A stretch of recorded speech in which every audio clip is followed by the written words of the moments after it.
Let's talk. This MV Agusta Brutale 1000 RS, which belongs to a category of motorcycles called super naked motorcycles, or power naked bikes, or super duper naked, whatever you want to call it. It's essentially when you put a liter bike engine in the chassis of a naked motorcycle, and it seemingly combines best of both worlds here. You have the performance of a liter bike, but the ergonomics of a naked motorcycle, and you have, that open access, no fairing access to your maintenance items without having to drink 6 cans of beers and curse and round out the screws and crack the plastics on the fairings. You don't have any of that going on. It's easily right there.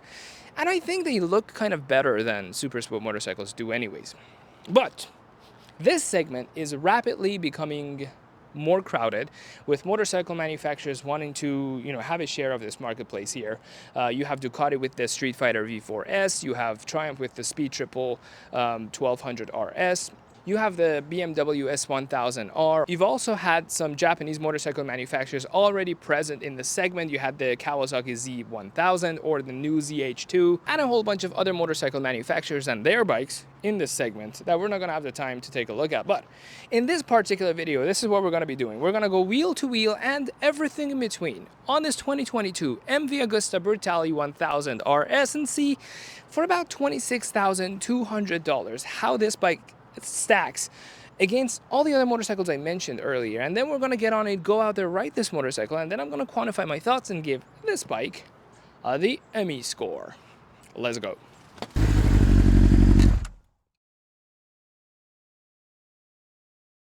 Let's start off by talking about what's powering this motorcycle, and you have a 998cc liquid-cooled inline 4-cylinder engine here that makes about 208 horsepower and about 85 foot-pound of torque. Now, I did look into real-life data from dyno shops that have worked on motorcycles like this, and they say it makes about 170 to 175 horsepower at the rear wheel. Speaking of horsepower, this motorcycle and the Ducati V4, Streetfigher V4, make about the same claimed horsepower at 208 horsepower. And then the next one is the ZH2 from Kawasaki, thanks to its supercharger. That one makes about a 200 horsepower figure claimed by Kawasaki. And then you have the Triumph Speed Triple 1200 RS that makes about 180 horsepower, and BMW S1000R 175 horsepower. And the least horsepower making machine is your Yamaha MT-10 SP at 165 horsepower. And comparing torques, the highest torque making machine is the ZH2 from Kawasaki. Again, with that supercharger, you're here making 101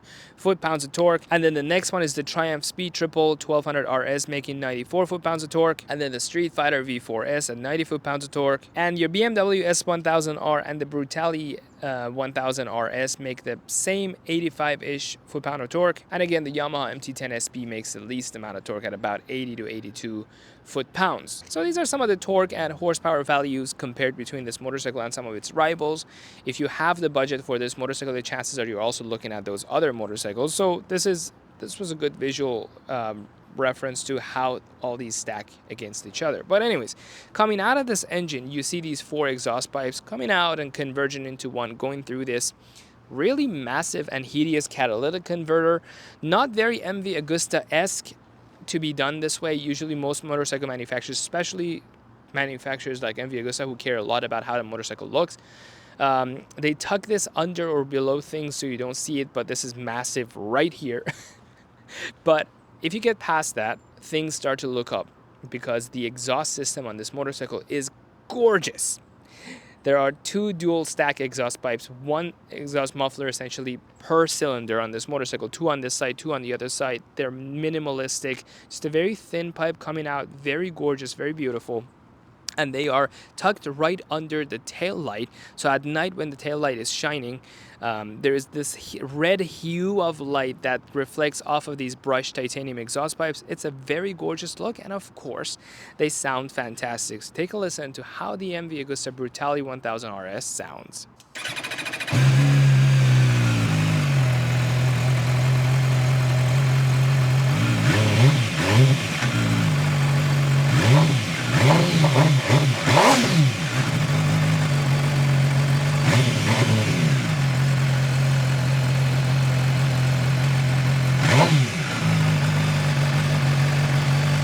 Now let's talk design on this Brutale 1000 RS, which I think is what gives it the upper hand, the edge over all of its competitors, including the other Italian-made super naked bike, the Ducati Streetfigher V4S.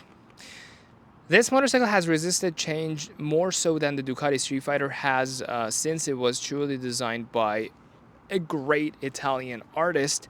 This bike still looks similar to the day Massimo Tamburini designed it almost 2 decades ago.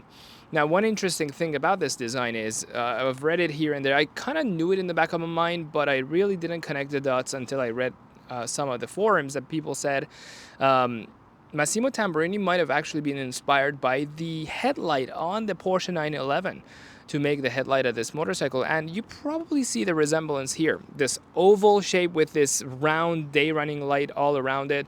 It's kind of sloped back exactly how the Porsche headlight is mounted on the hood. Overall, it does look very similar. There is no way for me to prove or disprove that theory if it's true or not. You can leave your thoughts in the comment section, but looking at the results, it does really look similar to a Porsche 911 headlight.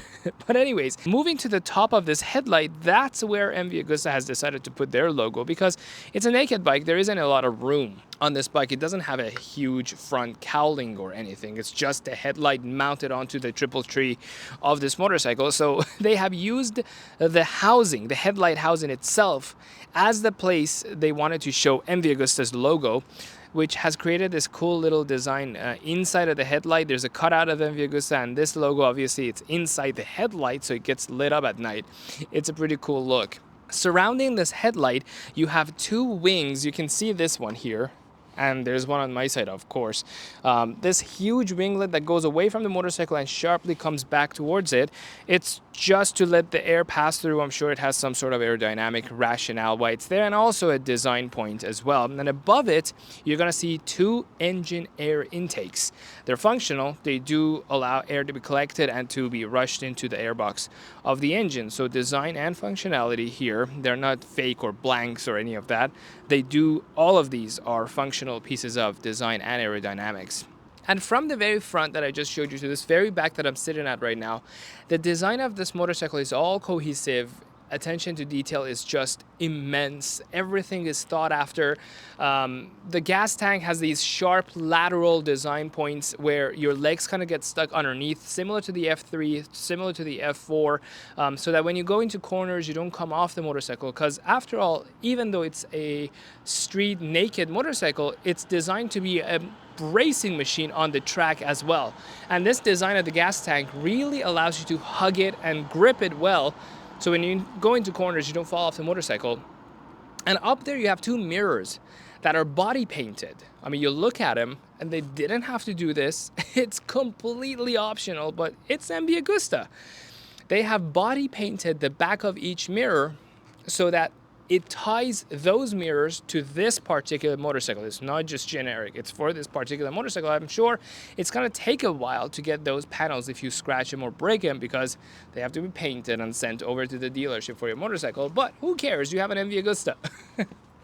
And moving back here, you have 2-piece seats, one rider seat and one passenger pillion seat, and they're both equally high quality.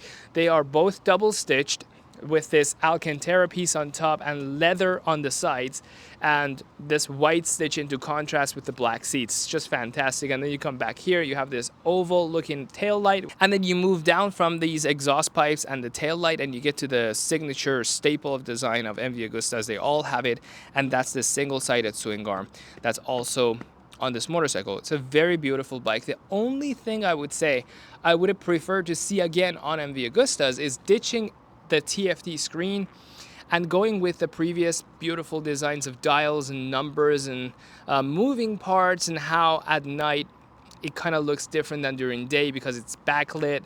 It's way prettier than just a generic parts bin kind of TFT screen that's on every motorcycle from every manufacturer and at every price point.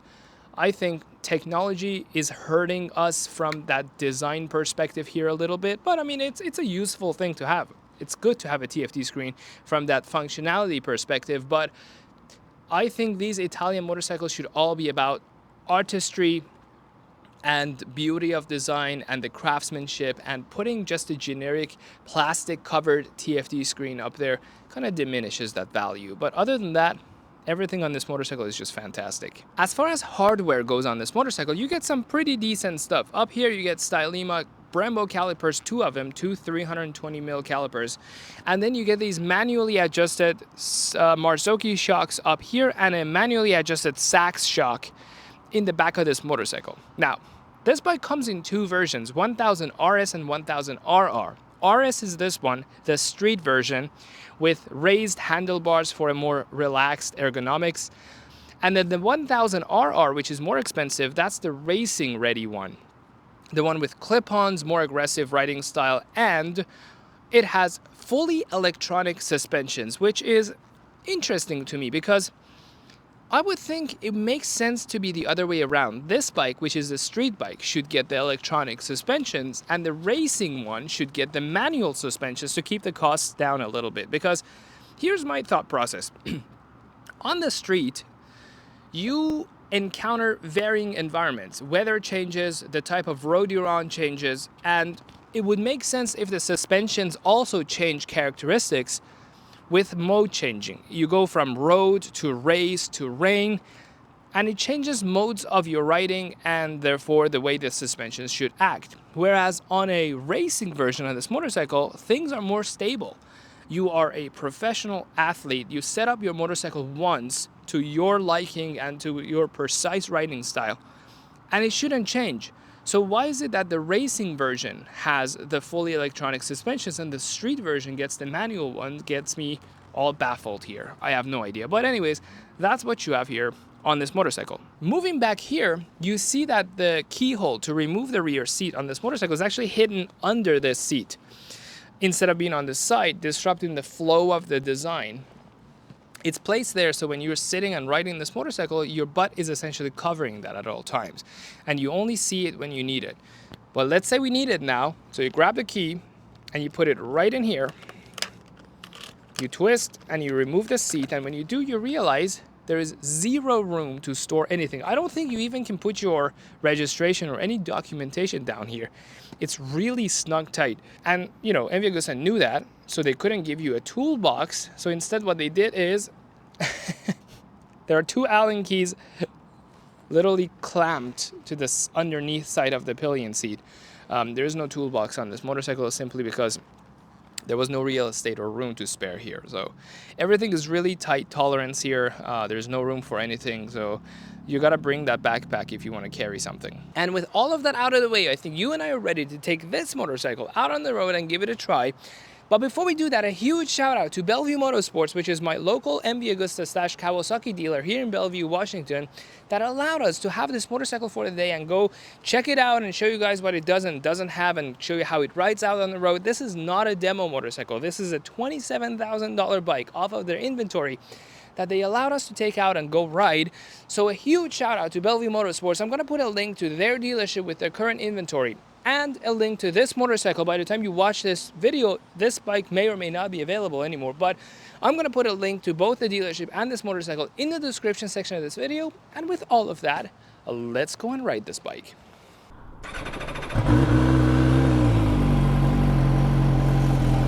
Are we recording? Nice.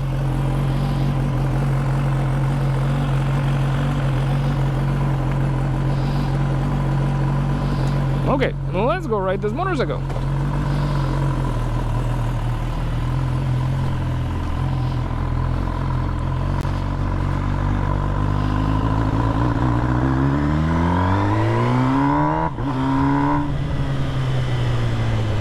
Wow.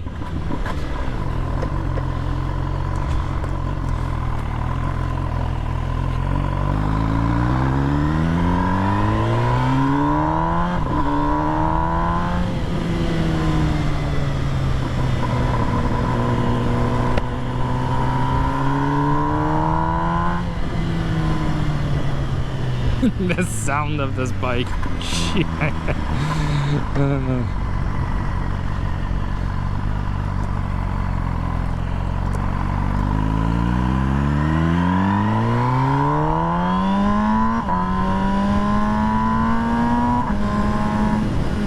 Sounds like a Ferrari, literally. Does not sound like a motorcycle. Like if I was a bystander standing on the side of the sidewalk And I heard a vehicle approach with this sound would not be a motorcycle.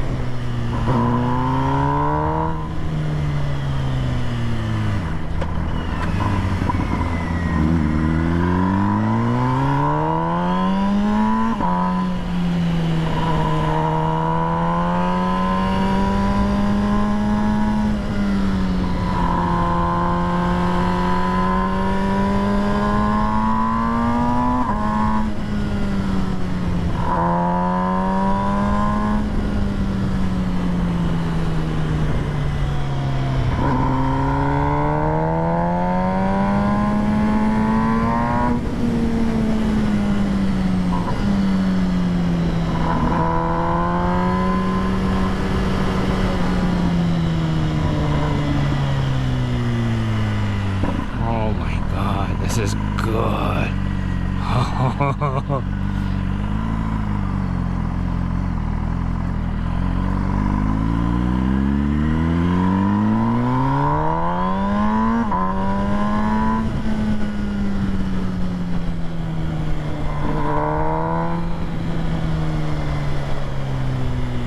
Wow. The backfire on an OEM exhaust. And we're not even abusing the engine that much yet.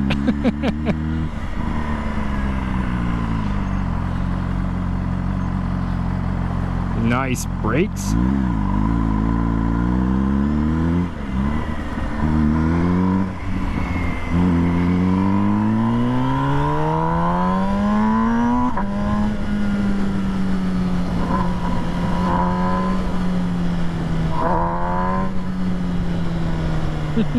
This does not sound real. This looks like an electric bike with a pre-recorded Formula 1 engine sound on it.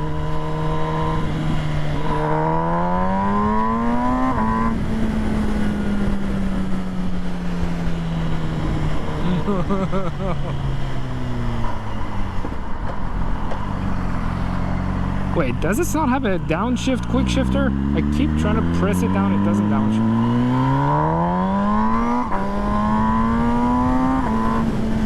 Let's see. Oh yeah, it does, never mind.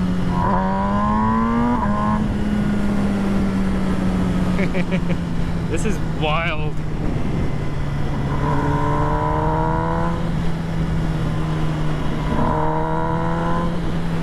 Wow, I'm speechless. Honestly, this is 26 grand is starting to make sense.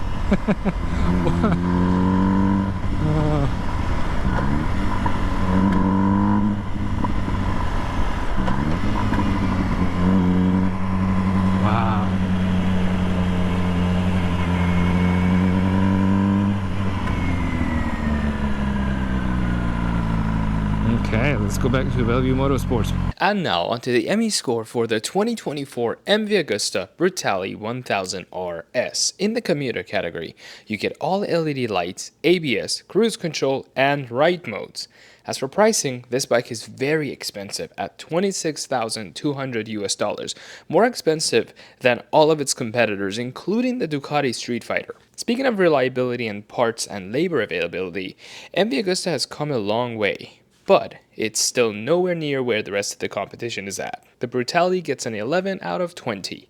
Now onto the performance and dope factor category. The Brutale 1000 RS is equipped with traction control, front lift control, premium front and rear Marzocchi/Sachs suspensions, and an Öhlins steering damper, premium Brembo brakes, quick shifter both up and down, and launch control. It weighs 470 pounds wet. At 208 horsepower at the crank and 85 foot-pounds of torque, it is amongst the best of its class. If you have a more accurate number from dyno results, let us know in the comments. As for the design choices and marketplace, it's an MV Agusta. It's gorgeous and high quality, and there are always more than one colors to pick from, which is a plus. It gets a 16 out of 20 for the overall performance and dope factor category, and it sits here on the list of other sport naked bikes I have reviewed. The Brutale 1000 RS is not a motorcycle for everyone, and that's exactly the point. It's expensive, notoriously difficult to service, and sourcing replacement parts can feel like a treasure hunt. This isn't the kind of bike you stumble upon when shopping for your new ride. It's the kind of bike you dream about for years, and then finally pull the trigger on because nothing else will do. Thanks for watching.